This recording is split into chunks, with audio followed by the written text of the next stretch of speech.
Mega nine TV. కలియుగ ప్రత్యక్ష దైవమైన ఆ ఏడుకొండల వాడిని ఒక్కసారైనా కనులారా దర్శించుకోవాలని ప్రతి ఒక్కరూ కలలు కంటుంటారు. సామాన్య భక్తుల దగ్గర నుండి విఐపీల వరకు ప్రతిరోజు లక్షలాది మంది భక్తులు తిరుమలకు పోటెత్తుతుంటారు. ఇంత రద్దీలో శ్రీవారిని దగ్గరగా ప్రశాంతంగా దర్శించుకోవడానికి భక్తులు ఎక్కువగా ఎంచుకునే మార్గం విఐపి బ్రేక్ దర్శనం. గతంలో ఈ బ్రేక్ దర్శనం కేవలం రాజకీయ నాయకులకు, విఐపీలకు, వారి సిఫార్సు లేఖలు ఉన్న వారికి మాత్రమే దొరికేది. కానీ సామాన్య భక్తులకు కూడా ఈ విఐపి బ్రేక్ దర్శన భాగ్యాన్ని కల్పించాలనే ఉద్దేశంతో టీటీడీ తీసుకొచ్చిన గొప్ప పథకమే శ్రీవాణి ట్రస్ట్. ఆలయాల నిర్మాణానికి, జీర్ణోద్ధరణకు విరాళాలు ఇచ్చే దాతలకు ఈ ట్రస్ట్ ద్వారా విఐపి దర్శనం కల్పిస్తున్నారు. అయితే శ్రీవాణి ట్రస్ట్ దర్శన టికెట్ల కేటాయింపులో టీటీడీ పాలక మండలి తాజాగా కొన్ని కీలకమైన మార్పులు చేసింది. దాతల సౌకర్యార్థం సరికొత్త నిబంధనలను తీసుకొచ్చింది. ఉదయం టికెట్ బుక్ చేసుకుంటే సాయంత్రానికే దర్శనం పూర్తయ్యేలా ఒక అద్భుతమైన ప్లాన్ అమలులోకి తెచ్చింది. ఇంతకీ ఆ కొత్త రూల్స్ ఏంటి?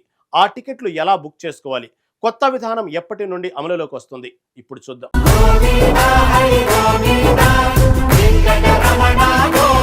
ప్రస్తుతం టీటీడీ ప్రతిరోజు 1500 శ్రీవాణి ట్రస్ట్ దర్శన టికెట్లను ఆన్లైన్ ద్వారా అందుబాటులోకి ఉంచుతోంది. ఈ 1500 టికెట్లలో 500 టికెట్లను 3 నెలల ముందుగానే ఆన్లైన్లో అడ్వాన్స్ బుకింగ్ కింద విడుదల చేస్తారు. మరో 200 టికెట్లను విమానాల్లో వచ్చే భక్తుల కోసం రేణిగుంట ఎయిర్పోర్ట్లో కరెంటు బుకింగ్ కింద జారీ చేస్తారు. ఇక మిగిలిన 800 శ్రీవాణి దర్శన టికెట్లను ప్రతిరోజు ఆన్లైన్ కరెంటు బుకింగ్ కోటా కింద భక్తులకు అందుబాటులో ఉంచుతారు. ఇప్పటి వరకు ఈ 800 కరెంటు బుకింగ్ టికెట్లను ఉదయం 9 గంటలకు ఆన్లైన్లో రిలీజ్ చేస్తే ఎవరైనా బుక్ చేసుకునే అవకాశం ఉండేది. కానీ ఖచ్చితంగా దర్శనం దొరుకుతుందన్న గ్యారెంటీ ఉండేది కాదు. సరిగ్గా ఇక్కడే టీటీడీ భక్తులకు ఊరటనిచ్చేలా ఒక బంపర్ ఆఫర్ ప్రకటించింది. ప్రతిరోజు కరెంటు బుకింగ్ కింద ఇచ్చే 800 టికెట్లలో ఒక భారీ మార్పును చేసింది టీటీడీ. అదేంటంటే ఈ 800 టికెట్లలో నుండి 300 టికెట్లను కేవలం పాత దాతల కోసమే ప్రత్యేకంగా రిజర్వ్ చేసింది. అంటే ఇదివరకే శ్రీవాణి ట్రస్టుకు 10,000 రూపాయల విరాళం చెల్లించి దర్శన టికెట్ దొరక్క వేచి చూస్తున్న అర్హులైన దాతలు ఎవరైతే ఉంటారో వారికి మాత్రమే ప్రతిరోజు ఈ 300 టికెట్లను కేటాయిస్తారు. కొత్తగా వచ్చే వాళ్లకు ఈ 300 టికెట్లలో ఛాన్స్ ఉండదు. అయితే ఇక్కడ ఒక కండిషన్ ఉంది. మే 1, 2025 తేదీ తర్వాత ట్రస్టుకు 10,000 రూపాయల విరాళం చెల్లించి ఉన్న వారికి మాత్రమే ఈ రిజర్వేషన్ సదుపాయం వర్తిస్తుంది. దీనివల్ల లాభం ఏంటంటే ఒకసారి 10,000 స్వామివారికి విరాళంగా ఇచ్చి దర్శన స్లాట్ ఎప్పుడు ఖాళీగా దొరుకుతుందా అని నెలల తరబడి వెయిట్ చేసే ఇబ్బంది భక్తులకు ఇప్పుడు తప్పుతుంది. దాతలకు ఖచ్చితమైన ప్రాధాన్యత దక్కుతుంది.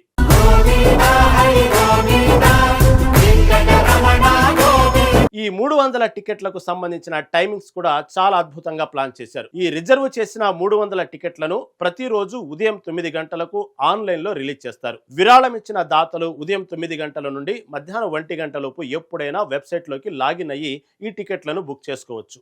ఇలా మధ్యాహ్నం 1 గంటలోపు టికెట్ బుక్ చేసుకున్న భక్తులకు అదే రోజు సాయంత్రం సరిగ్గా 4 గంటలకు శ్రీవారి విఐపి బ్రేక్ దర్శనం కల్పిస్తారు.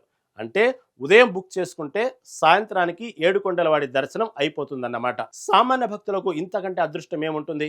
ఒకవేళ మధ్యాహ్నం 1 గంట సమయానికి ఈ 300 టికెట్లలో కొన్ని బుక్ అవ్వకుండా మిగిలిపోతే వాటిని వృధా చేయకుండా తిరిగి సాధారణ కరెంటు బుకింగ్ కోటాలో కలిపేస్తారు. ఈ సరికొత్త విధానం జూన్ 10, 2026 నుండి అధికారికంగా అమలులోకి రానుంది.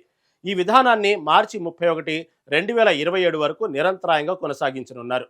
ఈ మార్పుతో పాటు టీటీడీ భక్తులకు మరో 2 గుడ్ న్యూస్లు కూడా చెప్పింది. ఇప్పటి వరకు కరెంటు బుకింగ్ శ్రీవాణి టికెట్లు కేవలం రేణిగుంట విమానాశ్రయంలో మాత్రమే దొరికేవి. కానీ త్వరలోనే ఆంధ్రప్రదేశ్లోని ప్రధాన విమానాశ్రయాలైన విశాఖపట్నం, విజయవాడ, రాజమండ్రి విమానాశ్రయాల్లో కూడా ఆఫ్లైన్ ద్వారా ఈ శ్రీవాణి టికెట్లను భక్తులకు అందుబాటులోకి తీసుకురావాలని టీటీడీ ఆలోచిస్తుంది. త్వరలోనే దీనిపై కూడా అధికారిక ప్రకటన రానుంది. గతంలో శ్రీవాణి టికెట్ బుక్ చేసుకోవాలంటే ముందు 10,000 రూపాయలు విరాళం కట్టి ఆ తర్వాత మళ్ళీ దర్శనం టికెట్ కోసం 500 రూపాయలు వేరుగా కట్టాల్సి వచ్చేది.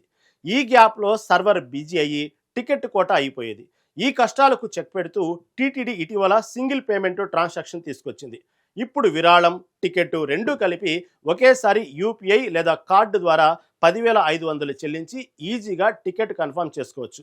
భక్తులు విరాళంగా ఇచ్చే ఈ 10,000 రూపాయలను టీటీడీ కేవలం తమ ఖాతాలో దాచుకోకుండా రాష్ట్ర వ్యాప్తంగా శిథిలావస్థలో ఉన్న పురాతన ఆలయాల పునరుద్ధరణకు, అలాగే గ్రామీణ ప్రాంతాల్లో నూతన ఆలయాల నిర్మాణానికి ఉపయోగిస్తోంది.